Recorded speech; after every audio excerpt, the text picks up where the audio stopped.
Now that we've gotten a good look at how to build strokes in the program, let's take a look at the fill side of things. A good tool to start with for that would be the Paint Bucket tool. Now our fill also has a color associated with it. Right now mine is set to black, but I can just click on that color chip and choose another color. So I'll choose blue here. And if I click with the Paint Bucket, I should be able to fill up an object. What I'm looking for is a closed vector shape. If I click out here in the stage, my tool's not going to do anything for me. But if I click inside this closed area that I've created, I'll create my first fill shape. Now the first important thing we need to know about fills is that they are separate objects. They'll always be separate objects inside of Flash.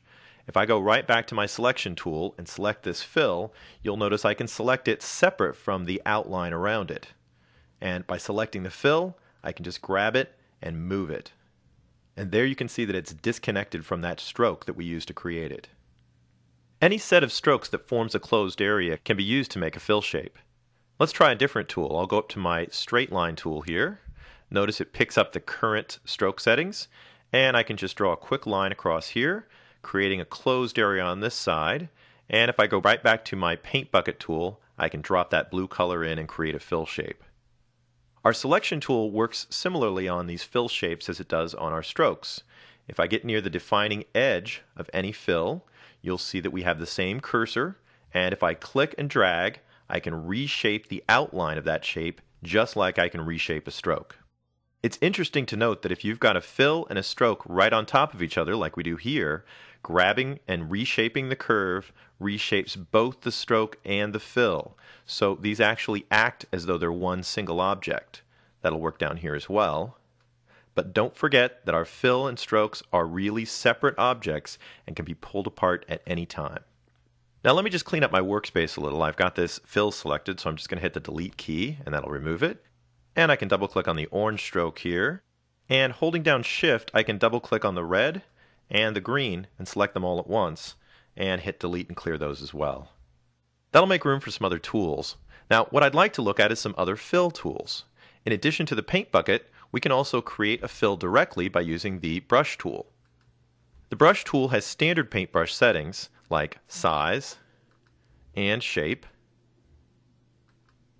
And again, it's going to be a fill tool, so it's going to use the current fill color, whatever it is, in this case blue. When I grab the brush, I can create a nice shape with it. That looks like a nice smooth vector shape. And again, if we just switch back to our selection tool, I can grab the edge of this shape and show that it's not a stroke with a certain thickness, but it's actually an enclosed area that's filled with that blue color.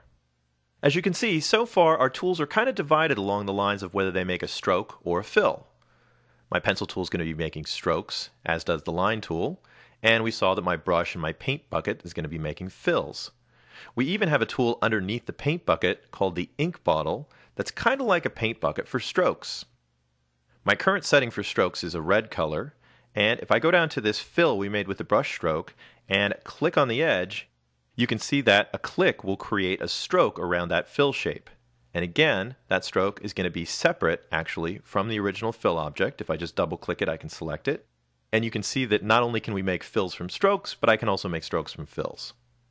Now, in addition to that tool set, we've also got a set of tools up here that will make basic shapes. It shows up as a rectangle tool, but if I just click on it or hold my mouse there for a second, the rest of the tools pop up, and you can see I have a rectangle and an oval tool and some other primitive tools as well. If we just start with the rectangle tool, one interesting thing about this set is that these tools make strokes and fills at the same time. Now let me just change my settings here a little bit. I'm going to make a lighter colored orange fill, and I'll stick with the red stroke. We'll go out and drag out a rectangle, and you can see that I got the fill and all the strokes at the same time. Now this is still creating vectors just like the other tools did. If we switch back to our normal selection tool, you'll notice I can select the fill independently from the strokes. And if I double click on the strokes, I can go ahead and grab all of them surrounding that rectangle. Another great shortcut, let me click away from everything here for a moment, is if you double click on a fill that has strokes around it, it will automatically select the strokes and the fill.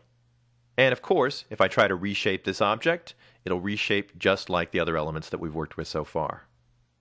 We'll get the same kind of behavior from the oval tool. And with either of these tools, if you want to create a perfect square or a perfect oval, just hold down the shift key while you're dragging.